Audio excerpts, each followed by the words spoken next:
I'm ready to start my journey, and now look at this. This is my anchorage, and there are huge waves even coming in here.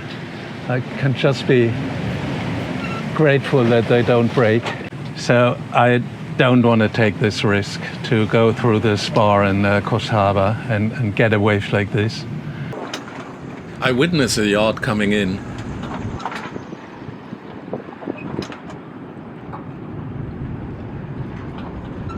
Should I do that? Heading out against the waves?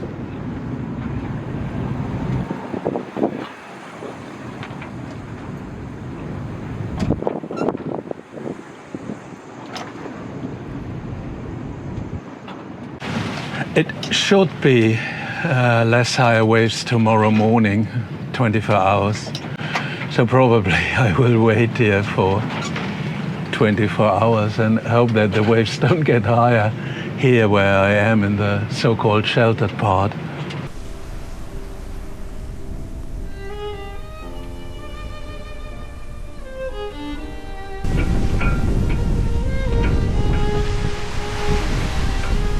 This is a wild journey. Grey and colorful weather. An accident. Navigating through reefs. Choppy ocean. I want to sail from Coffs Harbour to Darwin. 2,000 miles, 4,000 kilometers. I have 8 weeks' time. The wind is unfavorable for leaving the box. I move half backwards, keep in contact with the jetty, and let the wind turn Riker's back.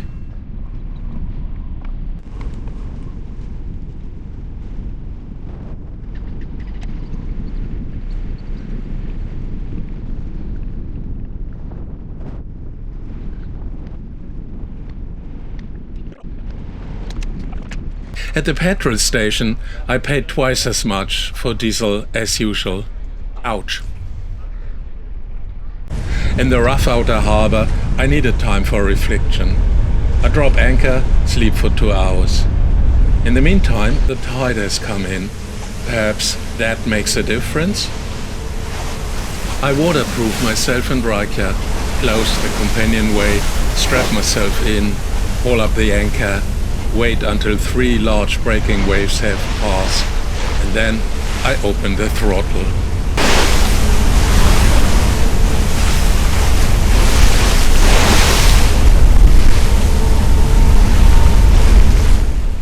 I'm lucky.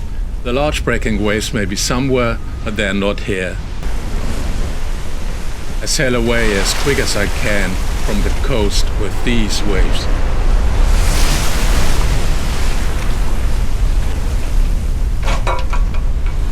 What a start! It's just wild out here.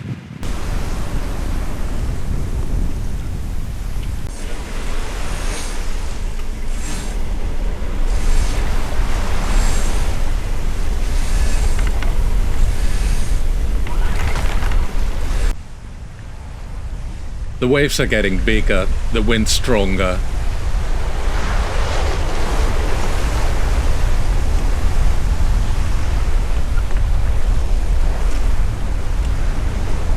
The weather grayer.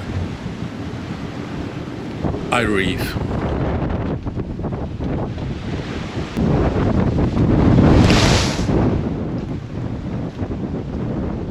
Squalls appear, rain cells with shifting winds. Riker is barely steerable.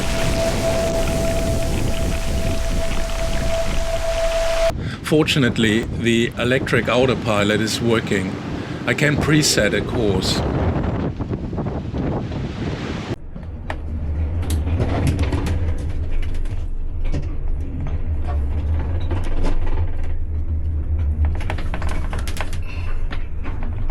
Then 2 things happen at once. The wind generator mount comes loose for the 3rd time in 2 months. And there is a strange noise in the air that I can't pinpoint. After some puzzling, I find the source of the noise. My foghorn has apparently developed a leakage current due to the rain. I managed to switch it off.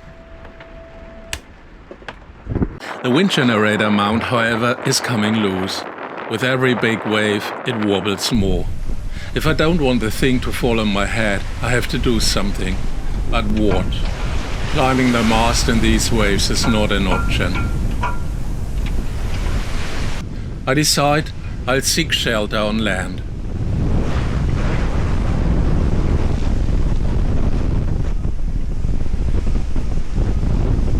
The best anchorage for this is a suburb of Brisbane. Now I found out why this can't work. The holdings should be parallel, going up, but they are mounted like this on the mast. So there's a permanent stress on the rivets. Now I need to get organized. I need rivets and sharp drill bits. I secure the wind generator with a halyard. Then I drill out the loose rivets. One hand holds the rivet in place, the second drills, the third hand holds me steady on the swaying mast.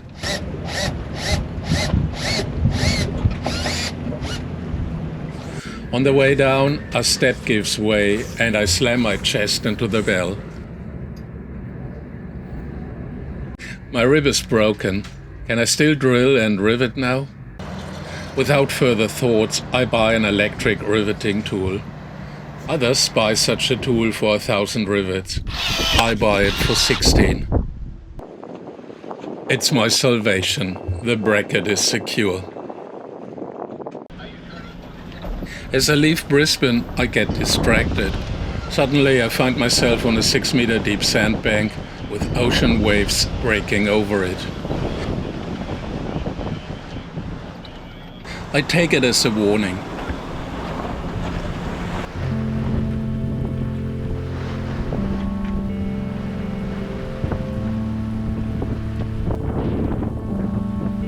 I sail for 6 days straight.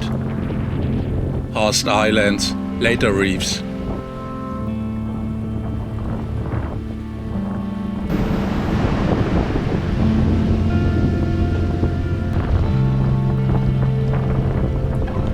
When strong winds are forecast, I seek shelter. I find it behind Long Island in the Whitsunday group. My plan: sleep in, edit video, go for a walk. I lose my way, fight through the jungle. I love that, the feeling of an explorer.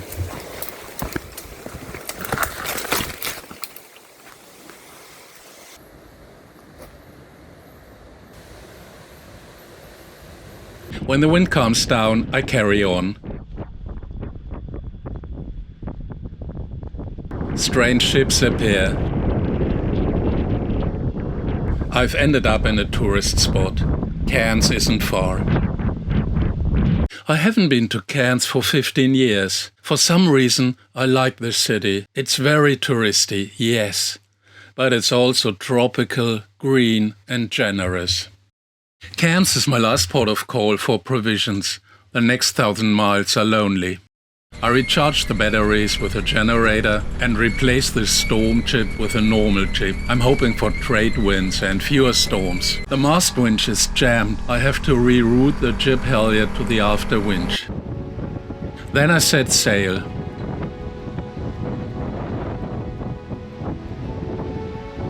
My plan is out of the shelter of the barrier reef into the open sea to cover some miles. Then I will sneak back into the reef.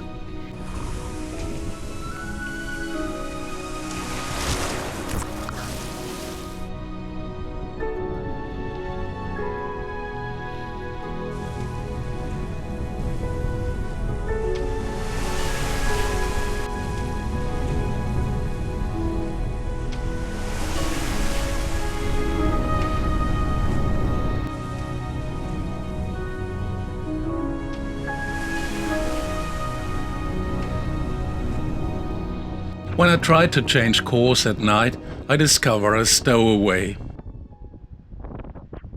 He isn't bothered by me. The damage is limited.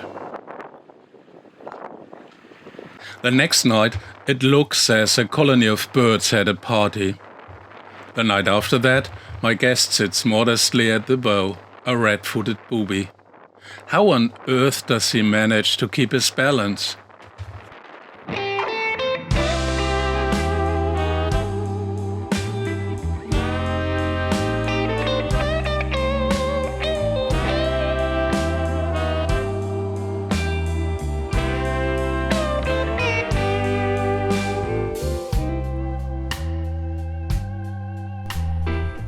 One downside of the open sea is the waves. Cooking turns into a yoga session on one leg.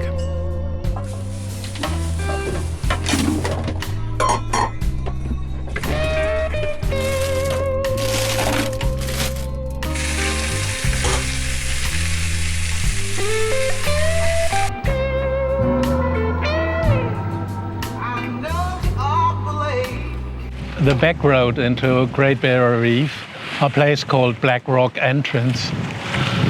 Should be a reef on the left and on the right, but can't see them.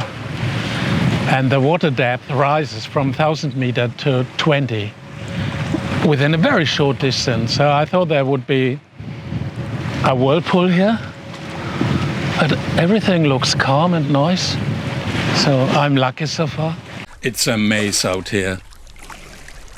A single mistake and my circumnavigation is over. Tons of islands and reefs. The wind vane is not precise enough. I need the electric autopilot. We are fully in the countercurrent. Right here now is 1.8 knots fast. Usually with this wind it would be 4.5 knots. So we are almost making no speed. With the current behind us, we're suddenly doing 11 knots. A nightmare to steer. On top of that, commercial ships day and night.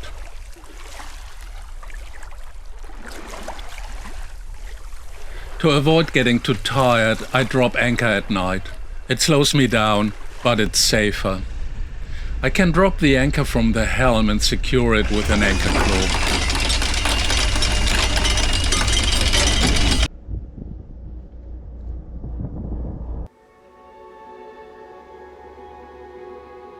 And then the big moment.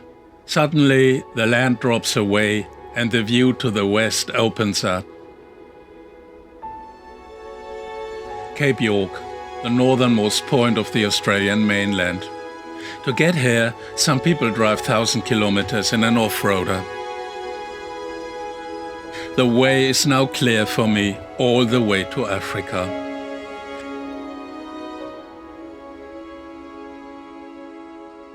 A little further north lies the last village, Thursday Island.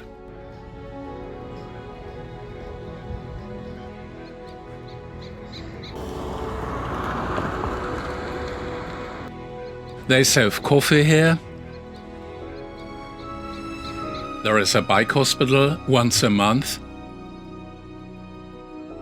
And a laundrette, though no tumble dryer.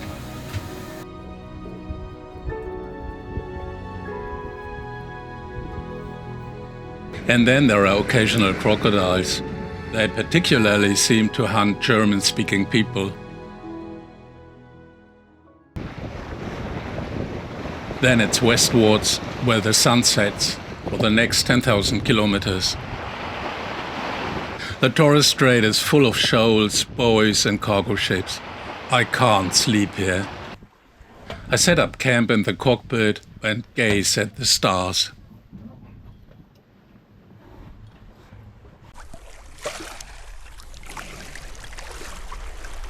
What looks like a fleet of 15 fishing boats is actually 2 boats and 13 buoys. I'm seeing this for the first time, buoys with AIS transponders and flashing lights. Perfect for sailors at night. My insurance made a remark that piracy in North Australian waters is not covered.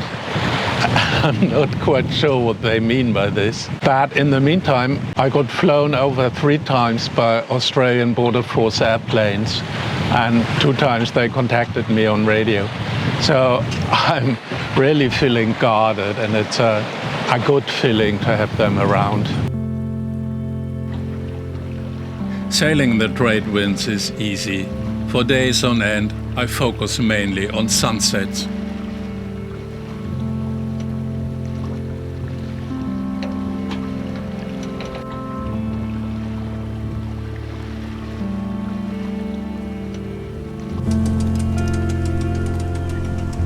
And then comes Darwin. A 6-meter tidal range. You can only enter the marina at high tide, having to pass through a narrow lock.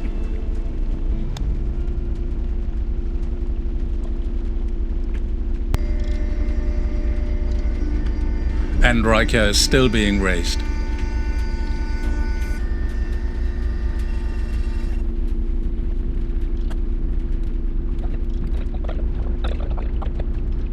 I've been to Australia for 2.5 years now. Darwin is the last big port. I will now interrupt, fly to Switzerland, see my family, my wife, and then I will start the long way home to Europe. I have a lot of respect. I know how bad it can look out there on the sea.